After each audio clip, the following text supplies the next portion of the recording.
Assalamualaikum warahmatullahi wabarakatuh. A'udzubillah bismillah alhamdulillah salatan wa salaman ala rasulillah sayyidina Muhammad ibn Abdillah wa ala alihi wa sahbihi wa man tabi'ahu dahu wa sunnatahu ila yaumil qiyamah. Puja puji syukur marilah kita aturkan kepada hadirat Allah. Salawat salam marilah kita curahkan kepada Nabi alam, junjungan alam Nabi besar Muhammad sallallahu alaihi wasallam, kepada keluarganya, sahabat, tabi'in, tabi'at beserta kita semuanya. Hadirin rahimakumullah, santriwan santriwati, saudaraku, sahabat Mang Andi, dimanapun berada, didoakan pada hari ini semoga mendapat keberkahan, mendapat keluasan rizki, dilancarkan usaha, bro dijumru, dibro dipantau, ngelayar di tengah imah, singsara rehat sadayana. Marilah kita lanjutkan kepada lanjutan pembahasan kitab Nasaihul Ibad. Bismillahirrahmanirrahim. Qala muallifu hadzal kitab rahimahullahu ta'ala, wa ana al-ana uridu atabarruka bi ityani haditsaini syarifaini jalilaini. Wa ana jeung ari kaula al-ana ayeuna uridu eta ngamaksud kaula atabarruka kana ngalap berkah bi ityani haditsaini pungadatangkeun dua hadis syarifaini anu mulia duanana, jalilaini anu agung duanana. Wa anal an urid atabarruk bi ityani hadisyaini, dan saat ini saya menginginkan keberkahan dengan mendatangkan, mengemukakan dua hadis yang mulia, syarifaini jalilaini, dan dua hadis yang agung. Jadi muallif, pengarang penyusun kitab ini mengatakan dia akan membacakan dan memulai kitab ini dengan mengemukakan dua buah hadis syarifain jalilain.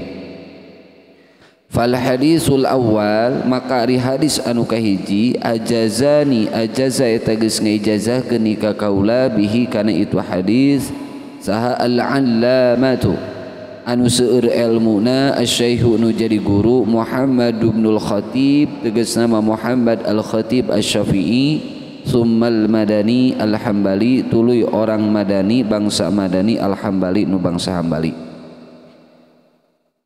Pada hadisul awal, maka hadis pertama ini ialah telah diijazahkan oleh al-alamah yang banyak ilmunya. Ada al-alim, ada al-alamah ya. Al-alim yang berilmu, al-alamah ini banyak ilmunya, yaitu Syekh Muhammad al-Khatib asy-Syafi'i. Syekh Muhammad al-Khatib asy-Syafi'i itu adalah orang Syam, Syria, Suriah. Tsummal Madani al-Hambali, kemudian yang menjazahkannya adalah orang Madinah al-Hambali yang bermadhab Hambali. Itu di Madinah itu banyak yang bermadhab Hambali. Jadi hadis pertama, ulangi kembali, diijazahkannya oleh al-alamah asy-Syaikh Muhammad al-Khatib asy-Syafi'i. Lalu siapa? Al-Madani al-Hambali.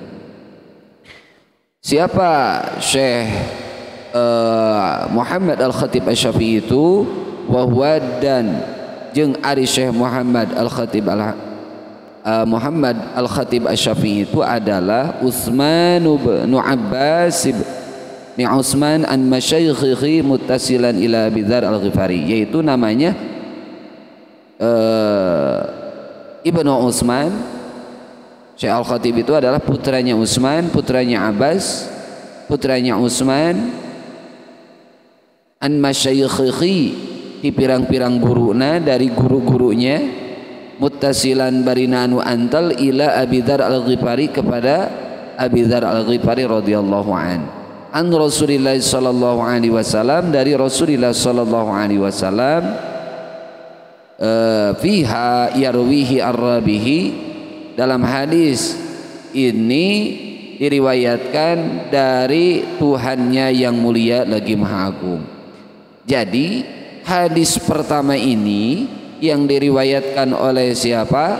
Syekh Muhammad al-Khatib asy-Syafi'i ini, yang nama lengkapnya Ibnu Utsman bin Abbas bin Utsman, dari guru-gurunya sampai kepada Abi Dzar Al-Ghifari radhiyallahu an, dari Rasul ini adalah meriwayatkan dari Tuhannya yang dinamakan hadis qudsi.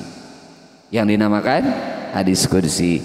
Jadi mau meriwayatkan hadis pertama ini adalah hadis qudsi. Kalau ada lafaz fi ma yarwihi ar-rabbihi azza wa jalla, biha yarwihi ar-rabbihi azza wa jalla, ini tandanya adalah hadis qudsi. Nah, sekarang kita jelaskan sedikit apa itu hadis qudsi. Hadis sendiri dimaknai sebagai ucapan, perbuatan, dan sesuatu yang disetujui oleh Nabi Muhammad SAW. Kalau bahasa Arabnya ada hadis fa'li, ada hadis qauli, ada hadis takriri. Hadis yang dimanai sebagai ucapan Nabi, ada perbuatan Nabi, ada yang disetujui oleh Nabi yang dinamakan hadis takriri. Hadis qudsi disebut hadis karena disampaikan oleh Nabi Muhammad SAW. Disebut hadis qudsi karena dinisbahkan, dihubungkan kepada kalimat kudus. Qudsi salah satu nama Allah yang artinya suci, karena hadis qudsi bersumber dari Allah yang maha suci atau kudus. Paham? Jika maknanya adalah demikian, kemudian timbul pertanyaan, apa bedanya hadis qudsi dan Al-Quran bila keduanya sama-sama dari Allah? Nah, hadirin, keduanya yaitu hadis dan Al-Quran, selain daripada ijma dan qiyas, itu merupakan sumber hukum Islam menurut paham Ahlus Sunnah wal Jamaah. Al-Quran disebut wahyu. Ada lagi wahyu Allah tapi tidak boleh disebut Al-Quran, yaitu hadis qudsi. Meskipun sama-sama bersumber dari Allah, namun keduanya tidak memiliki kedudukan yang sama. Dalam kitab Al-Qawaidus Asasiyah fi ilmi Mustalahatul Hadis, Sayyid Muhammad bin Alwi Al-Maliki Al-Hasani menjelaskan, al-hadisul qudsi nisbatun ilal qudus, wal qudus huwa at-taharah wa tanzih, wa yutlaqu alaihi al-hadisul ilahi nisbatun lil ilah, wal hadisul rabbani nisbatun lirabbi jalla wa ala. Hadis qudsi adalah hadis yang dinisbahkan pada kata qudsi. Arti kata qudsi adalah suci, at-taharah, dan membersihkan, at-tanzih. Selain disebut hadis qudsi juga disebut hadis ilahi, dinisbatkan kepada ilah atau Allah, dan juga disebut hadis rabbani, dinisbatkan kepada Rabb, yaitu Allah yang maha penguasa, yang maha agung dan luhur. Syekh Muhammad Amin Al-Kurdi dalam kitab Tanwirul Qulub menjelaskan, wal hadisul qudsi unzila alaihi bi ghairi wasitatil malak ghaliban bal bilham aw manam, imma bil lafzi wal makna wa imma bil lafzi faqat, ya'buru anhu an-nabiy sallallahu alaihi wasallam bi alfadin min indihi wa yunsibuhu ilaihi ta'ala la li ta'abbudi bi tilawatihi wa la lil i'jaz. Hadis qudsi adalah wahyu yang diturunkan kepada Nabi Muhammad sallallahu alaihi wasallam dengan tanpa perantara malaikat, melainkan dengan ilham atau mimpi.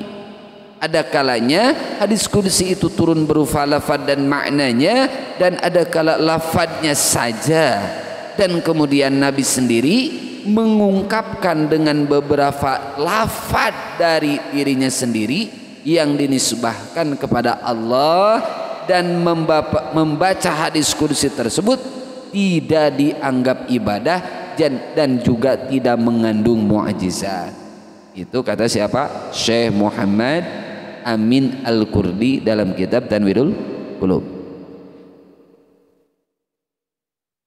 Meski hadis qudsi disebut hadis ilahi atau juga hadis rabbani, karena bersumber dari Allah Subhanahu wa taala, namun hadis qudsi bukanlah Al-Qur'an. Tidak boleh menyamakan kedudukan Al-Qur'an dengan hadis qudsi.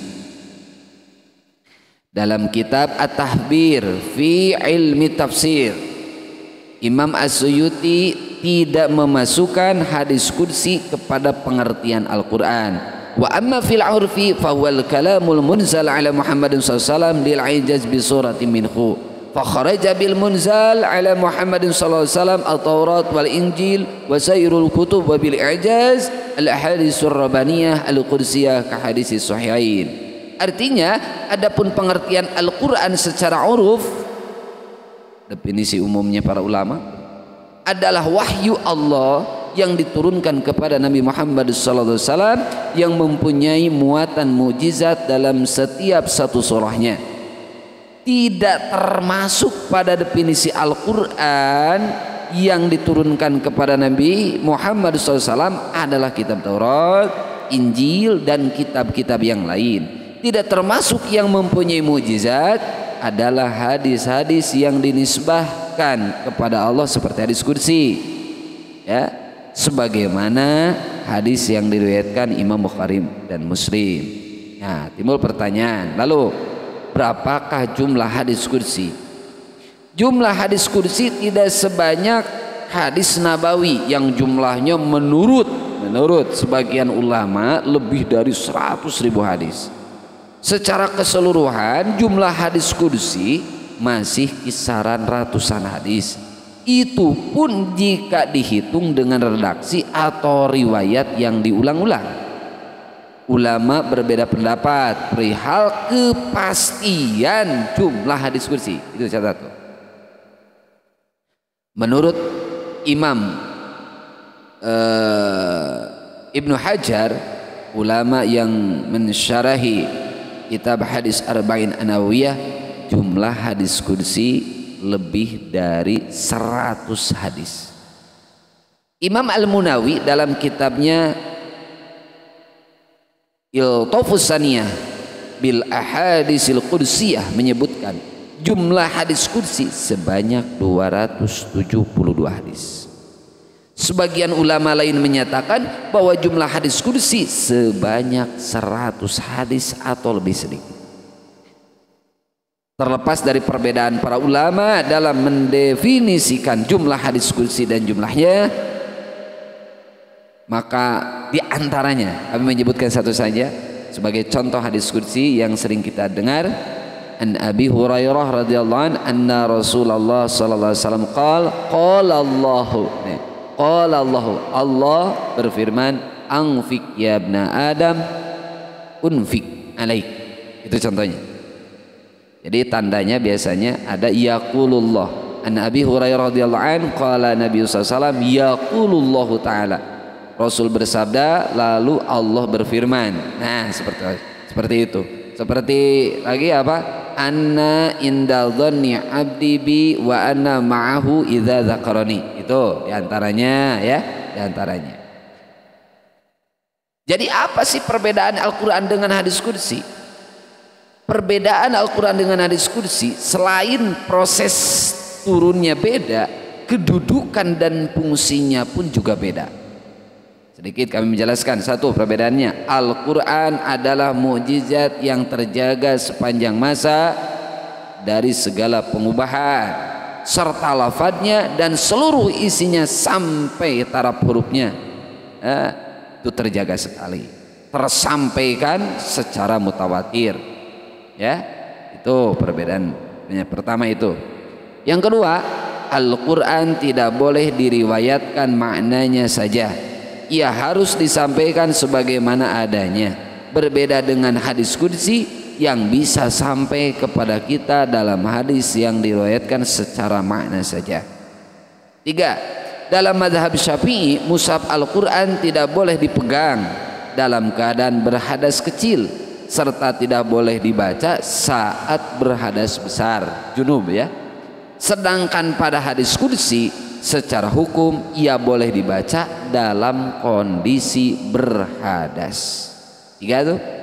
Empat, Hadis kursi tentu tidak dibaca saat sholat, berbeda dengan ayat Al-Quran. 5. Membaca Al-Quran, membacanya adalah ibadah dan setiap huruf mendapat 10 kebaikan sebagaimana disebutkan dalam banyak hadis. 6. Al-Quran adalah sebutan yang memang berasal dari Allah beserta nama-nama Al-Quran yang lainnya.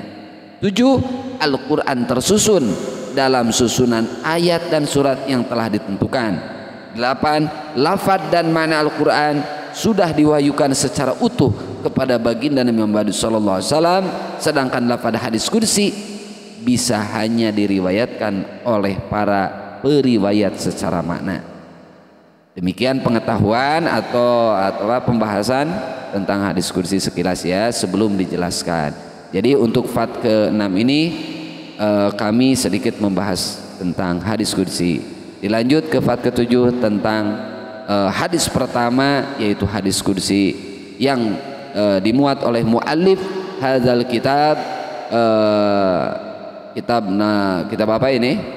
Kitab Munabbihat alal Istidad Yaumil Ma'ad, dan disyarahi oleh kitab Nasaihul Ibad. Semoga bermanfaat. Mohon maaf. Wallahul muwaffiq ila aqwamit thoriq. Wassalamualaikum warahmatullahi wabarakatuh.